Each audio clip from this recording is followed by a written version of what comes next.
Magandang araw sa inyo lahat. Mike Padua here. Nagbabalik ulit tayo sa ating tropical weather analysis na yung araw po ng Biyernes hanggang Lunes, Hunyo 11 hanggang 14, 2021.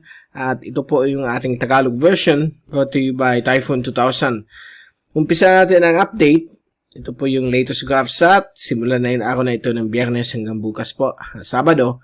Natili po ang monsoon trough. Ito po yung pagsalubong ng hangin mula sa timog kanluran at hilagang silangan at nagbibigay po ito ng mga isolated to scattered rain showers and thunderstorms sa malaking bagay po ng ating bansa, lalo na sa Luzon, Bicol, Visayas at northeastern Mindanao.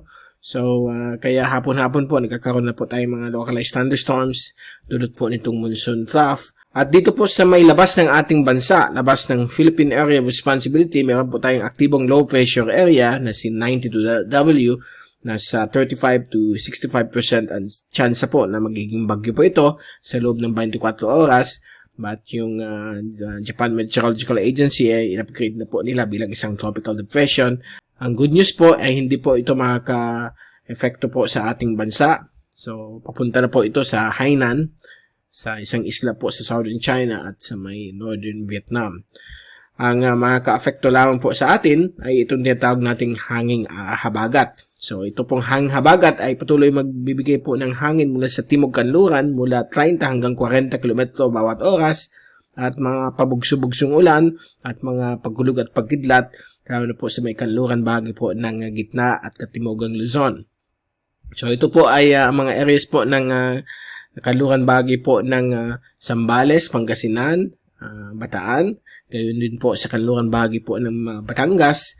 At dito rin po sa kanluran bahagi po ng Occidental Mindoro at Palawan. Gayon din po dito sa may bahagi po ng Kalayaan Island Group sa may Spratlys. Magkakaroon po silang epekto dulot po ditong hanging habagat. Okay? So, ito po ang nagpapahikayat niyan, itong aktibong LPA na posibleng maging bagyo at baka na yung weekend maging tropical depression siya o tropical storm at tatawid po siya ng Hainan Island diretso po sa northern Vietnam. Mamaya, papakita namin sa inyo ang tracking mula sa Japan Meteorological Agency. Hindi po tayo mag-i-issue ng updates since nasa labas na ito ng bansa at papunta naman po sa palayo sa ating kapuluan. So, wala tayong i-issue ng updates sa Typhoon 2000. Kung gusto niyo malaman ang mga updates dito sa LPA na ito o itong magiging bagyo na ito, punta lamang po kayo sa mga websites ng Japan Meteorological Agency at Joint Typhoon Warning Center ng United States of America.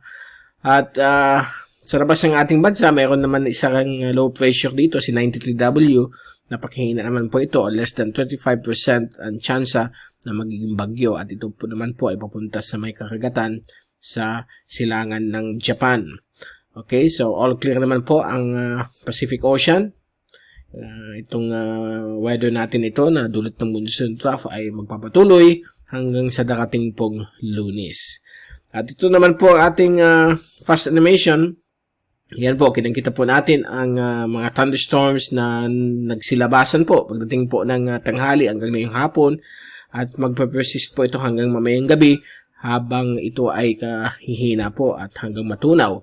At bukas po, mayroon na naman another round ditong mga thunderstorms na ito dulot ng monsoon trough at dito sa kanluran bahagi ay yung tinatawag nating hanging habagat.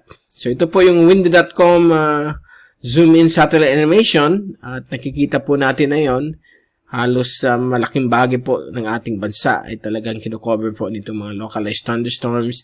May mga ibang areas hanggang maulap lamang po ang papawirin. Hit or miss kasi itong mga thunderstorms na ito. So, depende kung saan sila mag-form.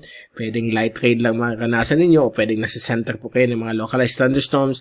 Kaya sobrang malalakas na ulan na pwedeng idulot nito. Gaya dito sa Naga, medyo light rain showers lang to moderate ang naranasan namin. But sa ibang areas po ng Camarines Sur at Bicol, medyo malalakas po ang epekto nitong thunderstorms. So, ito po yung aktibong LPA. Si 92W na medyo malaki po ang kanyang sirkulasyon although yung southern part ng circulation niya ay dulot na po ng habagat kaya may mga thunderstorms pong nakakanasan sa area na ng karagatan ng West Philippine Sea at South China Sea. Okay, so itong kaulapan na ito ay parte rin ito ng monsoon trough at hindi naman po siya mag-intensify, wala po yan pinapakita, walang pinapakita yan na ulap na yan sa ating computer models. Ito naman po ang ating rainfall accumulation for the next 3 days mula sa windy.com. Ito po galing sa European model at nakikita po natin halos 80% ng ating bansa ay magkakaroon po ito mga localized thunderstorms lalo na sa hapon o gabi.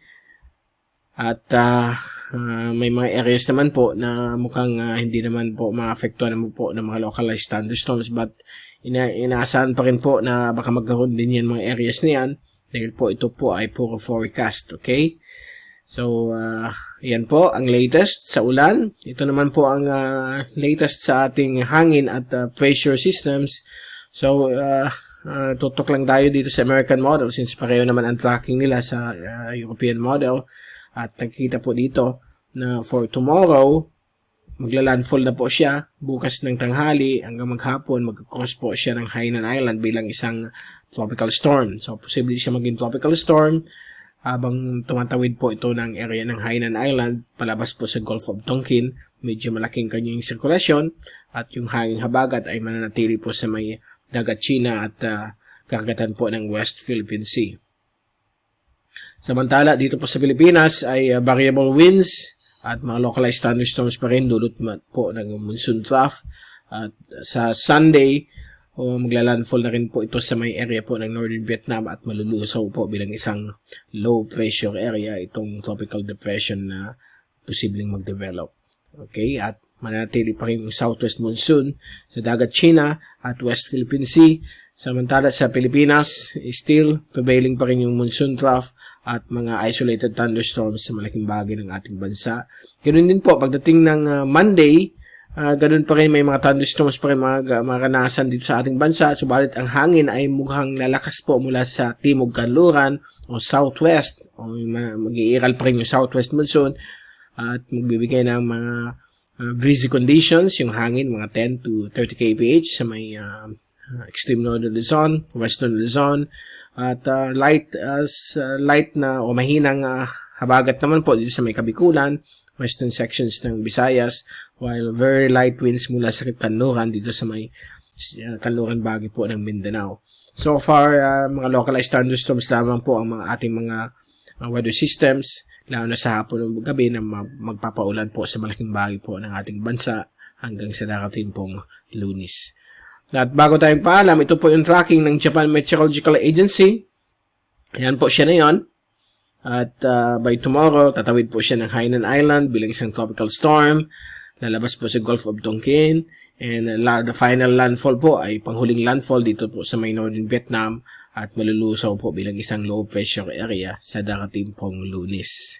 Okay, so yan po ang magiging forecast track nitong panibagong tropical depression na in-upgrade na po ng Japan Meteorological Agency. Baka bukas, ito naman Joint Typhoon Warning Center mag-i-issue ng updates dito sa tropical depression na namumuo sa may dagat China sa labas po ng Philippine Area of Responsibility. So, wag tayong mag-worry. Wala naman po yung threat sa ating bansa. The usual localized thunderstorms lang po ang weather system po sa ating kapuluan hanggang sa darating pong Lunes, particularly sa hapon o gabi. So, huwag niyong kalimutan magdala ng payong hapon-hapon po. May mga ulan po tayo dahil po nag-start na po ang tag-ulan dito sa ating bansa. Okay? So, yan po. Diyan po nagtatapos ang ating latest sa ating panahon dito sa ating bansang Pilipinas at yung update sa panibagong potential na bagyo sa may West Philippine Sea o South China Sea, labas ng ating bansa patungong Hainan at Northern Vietnam. At babalik ulit tayo sa Lunes para ibigay sa inyo latest sa ating panahon. Mula sa Typhoon 2000, ito si Mike Pado nagpapaalam. Mag-ingat po tayong lahat. #WeatherWiser, #TyphoonWiser, at maraming salamat po sa pagpunod nyo sa aking channel.